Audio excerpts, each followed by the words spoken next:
Just to get started, superfoods for super immunity. What we're going to be talking about tonight is truly discovering the benefits of functional nutrition for your immune system. So, just a little brief overview of everything we're going to talk about. I'm going to help you understand how the role of food plays a part in maintaining overall health and wellness in the immune system and overall health. So, that's really important here. Everything we do is functional nutrition. So, I really want you to understand what that term really means. And then the second thing I'm going to go into is postnasal drip. How does food play a part in this? And what is the power of zinc and vitamin C on the immune system? Then I'll really give you a full list of superfoods for super immunity. So I really want you to understand why these foods help support your immune system, why they're so important, and that's going to help you understand how you can advocate for yourself and make better decisions when it comes to choosing what you're eating every day. And then at the end, we will do a Q&A session. So if you have any questions, feel free to drop it in the chat. And then once I get to the end, I'll be able to pull that all up and I'll answer your questions. And then if you have any at the end either, we can just do a full conversation and help answer any of your questions there. So you can put them in the chat as we go through, and that's perfect.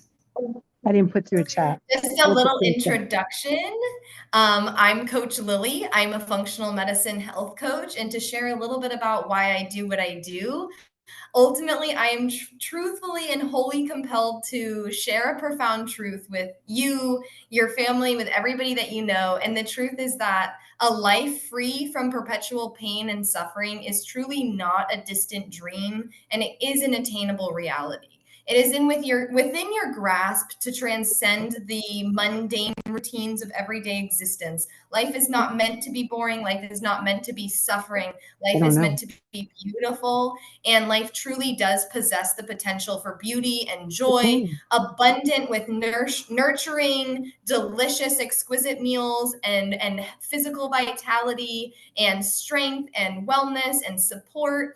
And honestly, the reason why I do this is because I am a living testament to the fact and the possibility that you can craft a life that you cherish. You can craft a life where you prioritize and manage your health with care. I have my own team of practitioners. I have my own team of professionals and experts that are constantly helping me with anything that I need. I have several disorders. If you've been here before, then you know that I have POTS, which is postural orthostatic tachycardia syndrome. I also have EDS, which is Ehlers-Danlos syndrome, which is going to affect my connective tissue. It's going to affect my ability to manage my blood pressure when I eat large meals. I have had to learn how to manage food, supplementation, exercise, sleep with all of these disorders.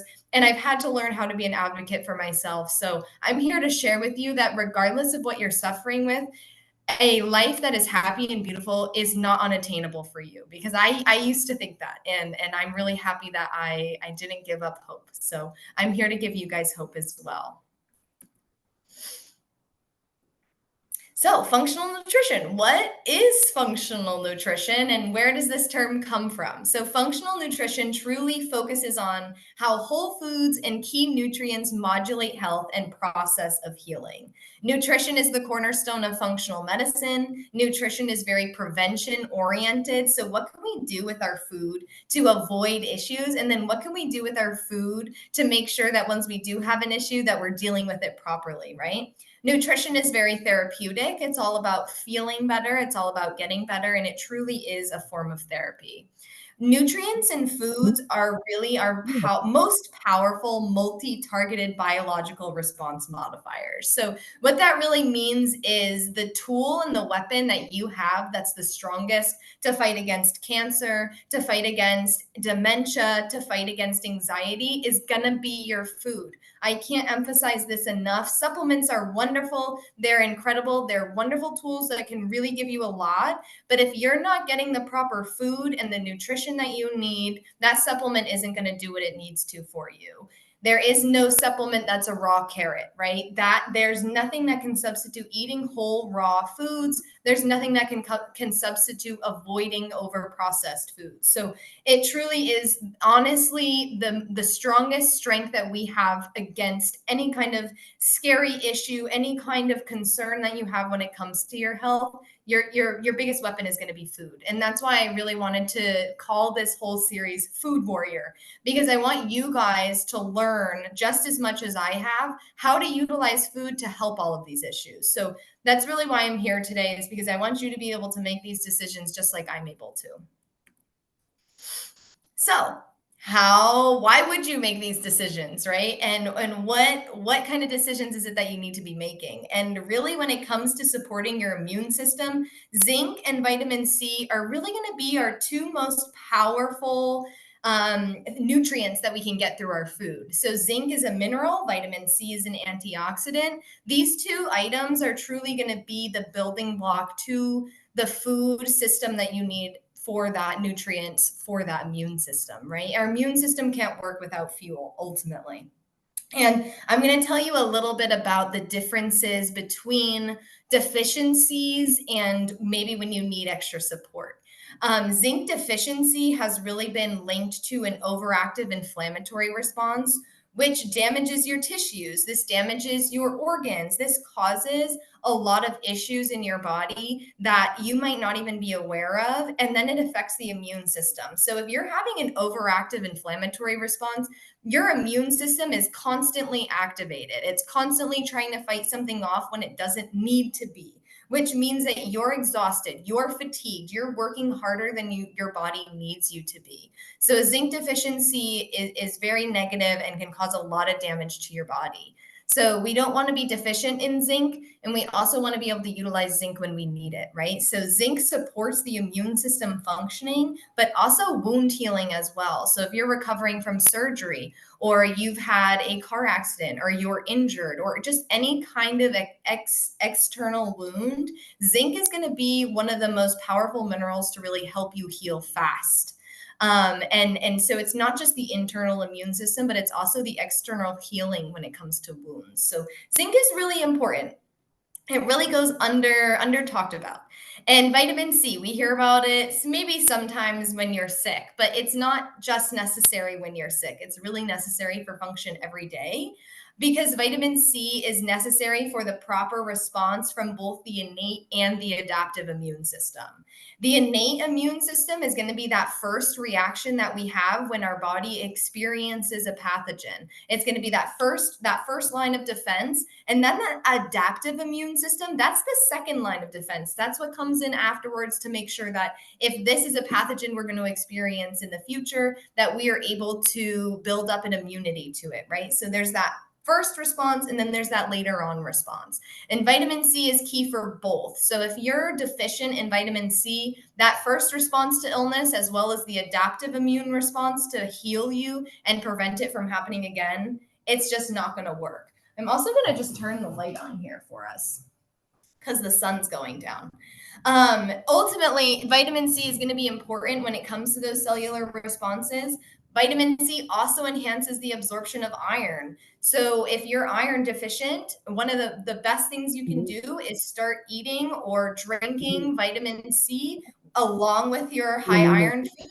So I'm not sure if you've heard this before, but if you're having steak or a burger and it's high in iron, having a glass of orange juice with it will actually enhance the bioavailability and the absorption of that iron. So vitamin C is really key when it comes to absorption of other minerals as well. And here's some more. I couldn't help but make 2 slides of this because ultimately there's just so much that zinc and vitamin C can do for you, as well as a deficiency, right? So vitamin C deficiency can present as depression, it can present as fatigue, and it can also present as bleeding gums. So if you're deficient in vitamin C, you might be experiencing depression and you might not know that it's from the lack of vitamin C. So something that you might hear about in the functional nutrition world is a micronutrient test. And that's a lab that we can run that will literally show us if there's any kind of lack of vitamin C, vitamin K, vitamin B, vitamin D, any of the micronutrients that you are supposed to be having in your gut and your bloodstream. If you're missing that, it's going to show us really quickly. So the micronutrient panel can be a really great way to gain insight into the fact of whether or not you have your own deficiencies. If you're not sure where your symptoms are coming from, getting a micronutrient panel can help you. If I'm you on know mute. you're if you know that it's specifically a vitamin I'm on C mute. deficiency, try having a grapefruit every day. It's going to increase your vitamin C levels, and it's also going to be great just to have that fresh fruit as well. A lack of vitamin C can also lead to cardiovascular disease as well as cognitive neurodegeneration. The reason for that is vitamin C is necessary for the creation of neurotransmitters like dopamine, epinephrine, and norepinephrine. So, Mhm. if you're lacking vitamin C, Resource vitamin and C. vitamin C is responsible for creating neurotransmitters, what do you think that's going to do to your brain health? Right? That's not going to be Oh, functioning properly. You're didn't going to know that. be experiencing brain fog. You might be experiencing fatigue. There's going to be a lot going on Damn. because these neurotransmitters aren't able to be Go back created to taking it. properly. If you can just take Hey, yourself Lily. off Yeah, I was mute, gonna say, can we put everybody on mute, please? Yeah. I think there's some people that aren't on mute. If you could go ahead and please put yourself on mute. That way we just don't hear the talking in the background. Okay, thank you so much. So now we're going to go into the postnasal drip. And what really is that? Postnasal drip is when mucus drips down the back of your throat. If you've ever experienced this, you know it's not comfortable and you know that you want to get rid of it as soon as you experience it. You might have it when you're having a cold or you're feeling sick, but I have seen many, many clients coming to me experiencing postnasal drip daily for months and months on end. And this is why I really wanted to bring this up today, because that's not normal and that's not something you should be dealing or struggling with every day. And the top three reasons why we're going to see postnasal drip is going to include environmental contaminants. That might be mold, that might be environmental toxins in the air, like gases. Um, the second one is going to be immune system dysfunction. So if you already have an autoimmune disorder or some other kind of immune dysfunction, it's going to put you at a higher risk of postnasal drip. But the top cause that I have found when it comes to clients with postnasal drip is allergies and that inflammatory allergic response to the food that they are eating every day that's causing this long-term symptom. And not only when we're seeing symptoms like this, that's long term, a lot of people might say, well, postnasal drip, whatever, it's not damaging my body. Well, truthfully, it is because the fact that you're having a sign, right? The postnasal drip is a signal to your body that there's something else happening. The postnasal drip is occurring because of something else. So if you ignore the postnasal drip, you're ignoring the root cause. And when I'm seeing postnasal drip, there's really the three top allergenic foods that I'm seeing with this specific mucus is going to be high fat dairy. So things like heavy cream, ice cream, whipped cream, these are really high in fat and they're typically going to exacerbate those postnasal drip symptoms. You're going to be like hacking up that mucus. I've heard it many, many times. You're going to be with the neti pot over and over again. The number one thing you can do is cut out that high fat dairy. The second one is going to be eggs. And now this might be different for everybody. Some people don't allergically react to eggs, some people do, but it's one of those ones where if you're experiencing postnasal drip, if you can cut out these high fat dairy and eggs, then you're going to be able to tell if it's making a difference or not, right? If you cut these things out and you don't notice any changes, there's something else going on. Soy is also going to be a food that I recommend that you try to cut out because it does exacerbate those postnasal drip symptoms. It's super over processed, and soy is also going to be fermented as well. So if your gut health isn't healthy, it's not going to be able to handle it very well. So soy, eggs, and high fat dairy are the three foods that I recommend cutting out if you're suffering from postnasal drip. And then the four foods that I recommend that you start to incorporate are going to be grapefruits, kiwis, oranges, and kale. And the reason why I recommend these four specifically is because they're a combination of foods that are high in vitamin C, high in vitamin E, and also high in zinc as well. So kiwi, grapefruit, oranges, kale. If you can start to increase these four foods and eliminate the high fat dairy, the eggs, and the soy, you should see a difference in your symptoms really, really soon. And if you don't, there's something else going on, whether or not it's your immune system, maybe you are experiencing environmental contaminants, or you're allergic to something else, right? These are very allergic foods, but somebody might be allergic to oats, somebody might be allergic to strawberries. You can get that test done to show you what your allergies are. But if you don't want to go that deep, you don't want to get that test done, this is what I recommend that you do. If you do want to go deeper, just let me know. I'm always happy to order labs, get that done for you. This is just what I recommend if you're trying to just get started with all of this. And then, of course, if you try, let's get into the superfoods. So I wanted to break it down into two categories. I did foods that are high in vitamin C, and then we're going to talk about foods that are high in zinc. So when we're talking about vitamin C, kiwis, red peppers, oranges, grapefruits, broccoli, and Brussels sprouts. That's going to be my top 6 recommendations. When it comes to balancing this intake of food, right? I don't want you to just eat vitamin C foods every day. I want you to ensure that you're incorporating these foods into your diet to make sure that you're supporting yourself the way that you need to. So, how often are you incorporating these foods? How often are you eating these? And if you look at this list and you're like, I don't remember the last time that I had any of those, you need to go to the store and you need to get some, because if you haven't had these in a while, you're probably low in vitamin C. So I definitely highly recommend that you incorporate these into your meals, you have them as a snack, you get them as much as you can. And when we are talking about the red pepper, the broccoli, and the Brussels sprouts, you can cook those and still experience the benefits of vitamin C. So it's not one of those things where if you cook the raw veggie that the vitamin C comes out of it. Sometimes that happens depending on what you're trying to extract from the food. So vitamin C is not going to be broken down. It will still be viable when it comes to cooking the red peppers, the broccoli, and the Brussels sprouts. So they're lovely, lovely, lovely things to have as a side to your meal. Kiwi, oranges, and grapefruit. I recommend that you have at least one of these every other day. Truthfully, vitamin C deficiency can really creep up on you without you even noticing. I have had several of my own clients just in 2024 that are actually technically could be diagnosed with scurvy. If you're not familiar with scurvy, scurvy is what pirates used to get back in the day when they would be out on the water for a very long time. They never got any oranges. They never got any vitamin C. They would get pale, sickly, very skinny, can't really fight off anything, and your teeth fall out, your gums bleed, and you eventually do die. So vitamin C deficiency can be very, very serious. I can't emphasize that enough. You want to catch this ahead of time. So if you can incorporate these 6 foods, you're going to be on the right track there. So when it comes to zinc is going to be a little bit harder to get into your food. When it comes to vitamin C, it's in a lot of things. Zinc is not so much. We get a lot of our zinc through our water.